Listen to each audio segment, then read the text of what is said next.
Hello friend, જય શ્રી કૃષ્ણ. હું હેનલ પટેલ કાના કિચનમાં તમારું સ્વાગત કરું છું. તો આજે આપણે એકદમ ચટપટો અને હેલ્ધી એવું સોજી નમકીન બનાવી લઈશું કે સોજી ચેવડો પણ તમે કહેતા હોવ છો. તો આ રીતે એક તપેલીની અંદર આપણે 1.5 વાટકી જેટલું પાણી એડ કરી દેવાનું છે અને સ્વાદ પ્રમાણે મીઠું એડ કરી દેવાનું છે અને ગેસની ફ્લેમ ઓન કરીને પાણીને ઉકળવા દઈશું.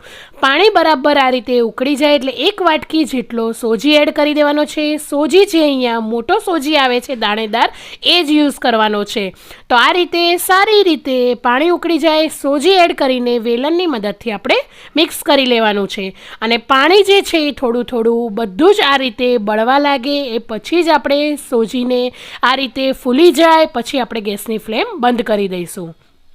તો તમે જોઈ શકો છો 1 થી 2 મિનિટની અંદર જ પાણી જે છે બળી ગયું છે.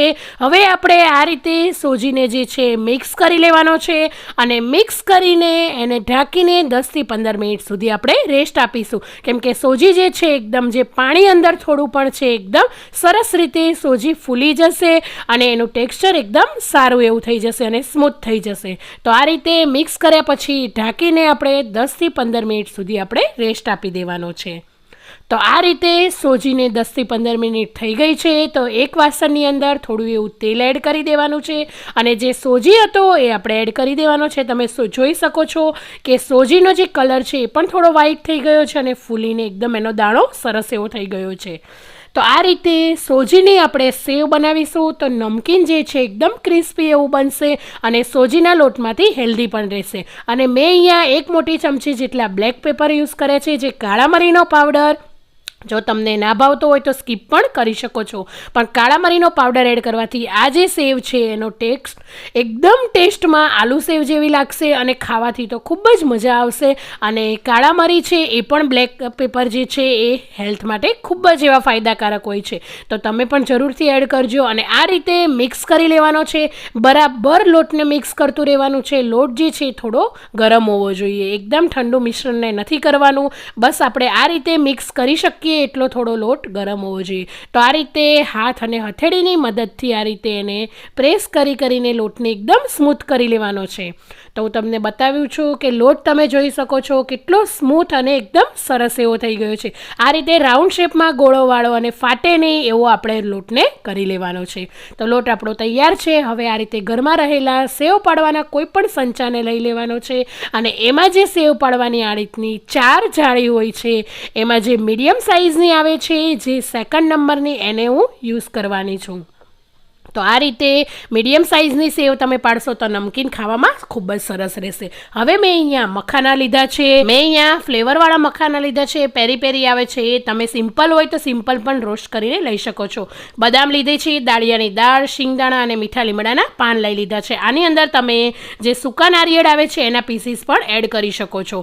હવે આપણે એકદમ સરસ એવું લોટનું તમે ટેક્સચર જોઈ શકો છો, સ્મૂથ થઈ ગયું છે. તો અંદર તેલ લગાવીને સંચાની અંદર આ રીતના લોટને આપણે પ્રેસ કરીને ભરી લેવાનો છે.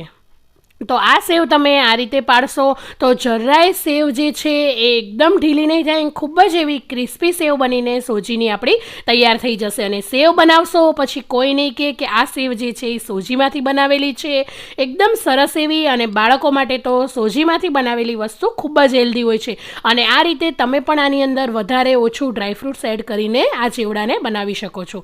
તેલ ગરમ થઈ ગયું છે તો એની અંદર હવે આ રીતે સંચાની મદદથી આપણે સેવ પાડવાની છે. તો તમે નીચે જોઈ શકો છો એકદમ સરસ એવા ટેક્સચર સાથે આપણી સેવ જે છે એ બહાર નીકળે છે. અને આની અંદર બીજા કોઈ વસ્તુનો યુઝ નથી કરવાનો, જેથી સંચાની અંદરથી સેવ ના નીકળે. મીઠું અને કાળા મરીનો જ ઉપયોગ કરીને આ સેવ આપણે બનાવી લઈશું.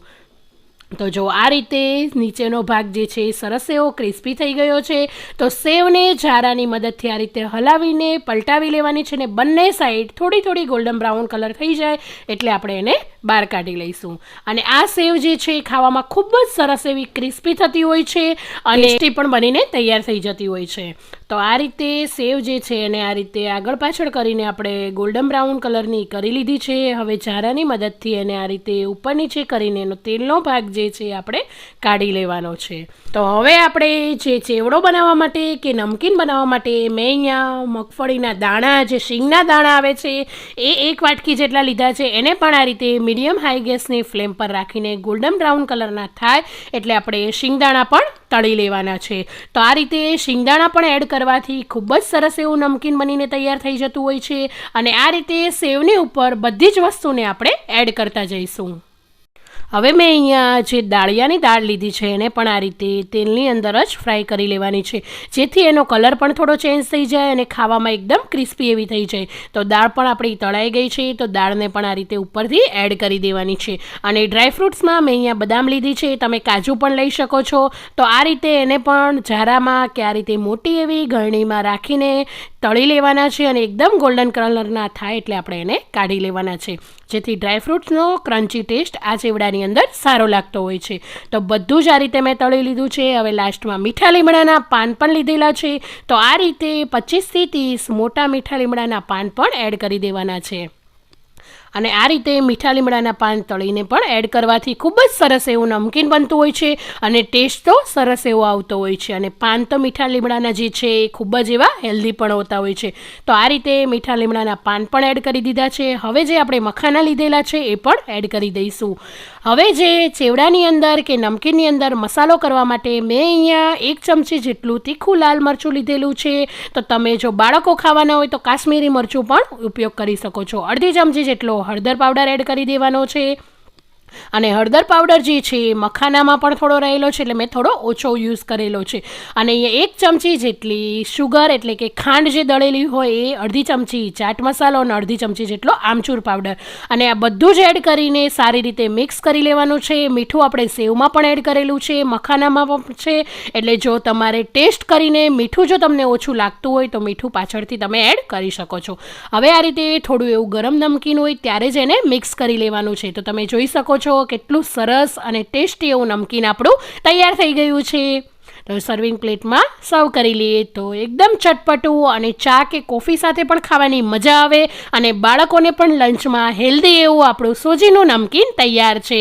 તો આજની રેસીપી તમને કેવી લાગી મને જરૂરથી કમેન્ટ બોક્સમાં જણાવજો. અને તમે પણ આ નમકીન જરૂરથી ટ્રાય કરજો. અને આ રીતે ડબ્બામાં ભરીને તમે 10 થી 15 દિવસ માટે સ્ટોર પણ કરી શકો છો.